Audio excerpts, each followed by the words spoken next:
খাগড়াছড়িতে সরিষার হলুদ রঙে অনন্য রূপে সেজেছে প্রকৃতি। জেলার বিভিন্ন এলাকায় সবুজ মাঠ প্রান্তরে জুড়ে ফুটে থাকা সরিষা ফুলে বদলে গেছে চিরচেনা পাহাড়ি দৃশ্যপট।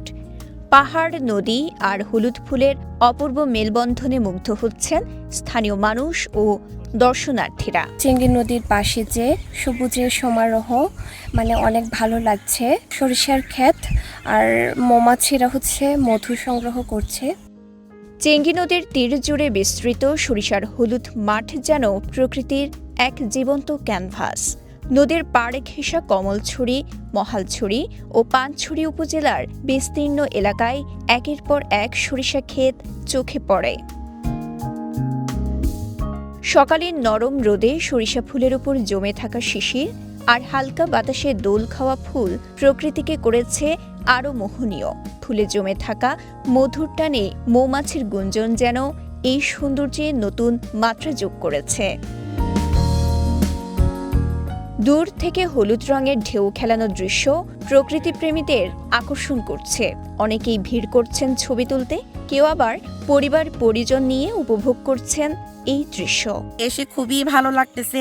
এখানে এসে সর্ষে ফুলগুলার মাঝখানে এই যে মৌমাছিরা উঠতেছে, অনেক ভালো লাগতেছে। আর পাহাড় আর প্রকৃতির মাঝে আর সাথে আছে চেঙ্গি নদী, অসাধারণ এক অনুভূতি।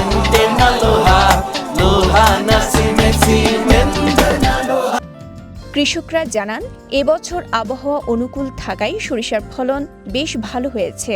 তুলনামূলক কম খরচ ও অল্প পরিশ্রমে ভালো লাভের সম্ভাবনা থাকায় তারা আশাবাদী।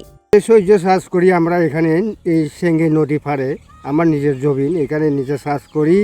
মাঝে মধ্যে মনে করেন 20,000, 30,000, 10,000, 5,000 এভাবে হয়। কৃষি অফিস সূত্রে জানা যায়, 2025-26 অর্থ বছরে জেলায় প্রায় 900 হেক্টর জমিতে সরিষার আবাদ হয়েছে, যা আগের অর্থ বছরের তুলনায় 200 হেক্টর বেশি। এতে উৎপাদন বৃদ্ধির পাশাপাশি স্থানীয় অর্থনীতিও চাঙ্গা হচ্ছে। গতবার তুলনায় প্রায় 200 হেক্টর আবাদ আমাদের বেশি হয়েছে। সবচেয়ে আবাদ বেশি হয়েছে আমাদের মাটিরাঙ্গা উপজেলায়, তারপর আছে পানছড়ি, সদর, দিঘিনালা, এই 4টে উপজেলাতে সরিষা আবাদ বেশি হয়ে থাকে। 1.2 থেকে 1.5 টন, 1.5 এই হার আমরা ফলন পাবো। খাগড়াছড়ি সদর, মাটিরাঙ্গা, মহালছড়ি ও পানছড়ির পাহাড়ি ঢাল ও সমতল জমিতে ছড়িয়ে থাকা সরিষার হলুদ ফুল জেলার সৌন্দর্য বাড়ানোর পাশাপাশি কৃষকদের জীবিকায়ও ইতিবাচক প্রভাব ফেলছে।